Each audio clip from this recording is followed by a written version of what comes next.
Hello बच्चों, so let's understand the question first.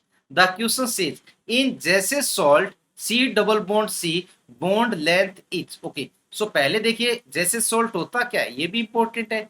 KPtCl3 and C2H4. ध्यान रखिएगा, इसका फॉर्मूला भी पूछ लिया जाता है.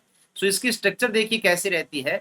ये Pt, यहाँ पर 3Cl क्या रहते हैं, कोऑर्डिनेटेड रहते हैं. ठीक है, 3Cl कोऑर्डिनेटेड रहते हैं. और ये यहाँ पर एथिलीन ग्रुप जो है, ये है CH2 double bond and CH2.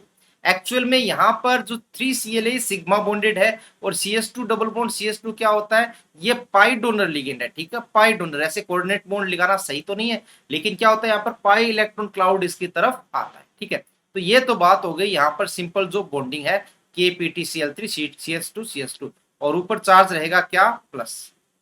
K plus है तो इस पर क्या लगाएंगे हम, माइनस. ये अब यहां पर पूछा गया है कि इसकी जो बॉन्ड लेंथ है इसके बारे में बताइए. देखिए CH2 डबल बॉन्ड CH2 की जो बॉन्ड लेंथ होती है वो कितनी होती है, 1.34 होती है जब वो फ्री स्टेट में बॉन्ड बनाए. लेकिन यहाँ पर फ्री स्टेट में नहीं, यहाँ पर बॉन्ड बन रहा है. अब यहाँ पर देखिए कुछ मिस हैपनिंग होने वाली है. देखिए मिस हैपनिंग यहाँ पर क्या होगी, वो मैं थोड़ा सा कलर चेंज कर देता हूँ. देखिए मिस हैपनिंग ये होने वाली है क्योंकि यहाँ पर कार्बन कार्बन जो होता है MOT के अकॉर्डिंग देखें तो इनके पास क्या होता है, pi star anti bonding orbital रहता है. और जो पीटी होता है इसके पास क्या होता है, जैसे पीटी डी ब्लॉक का एलिमेंट है तो यहाँ पर क्या रहता है, लोन पे रहता है. तो ये यहाँ पर क्या करते हैं, बैक बॉन्डिंग करते हैं, जिसे सिनर्जिक बॉन्डिंग भी कहते हैं. और ध्यान रखिएगा ये क्या है, यहाँ पर एंटी बॉन्डिंग और ABMO.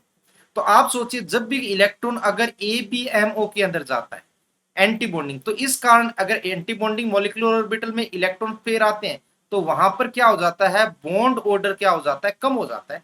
बॉन्डिंग में जाते हैं बॉन्ड ऑर्डर बढ़ता है, एंटी बॉन्डिंग में जाते हैं तो बॉन्ड ऑर्डर घटता है. अगर बॉन्ड ऑर्डर घटता है तो उस केस में हम बोल दे सकते हैं कि बॉन्ड एनर्जी घटती है. बॉन्ड एनर्जी घटती है तो हम ये भी बोल सकते हैं कि बॉन्ड लेंथ क्या होती है, इंक्रीज होती है. तो यहाँ पर जो कार्बन डबल बॉन्ड कार्बन है, ये बॉन्ड लेंथ क्या हो जाती है, थोड़ी सी इंक्रीज हो जाती है ड्यू टू सिनर्जिक बॉन्डिंग. तो यहाँ पर हुआ क्या है, यहाँ पर एक्चुअल होनी चाहिए 1.34 जो फ्री स्टेट में है, लेकिन यहाँ पर थोड़ी सी जो बैक बॉन्डिंग होगी ना, उसके कारण बॉन्ड लेंथ जो है थोड़ी सी इंक्रीज हो जाती है.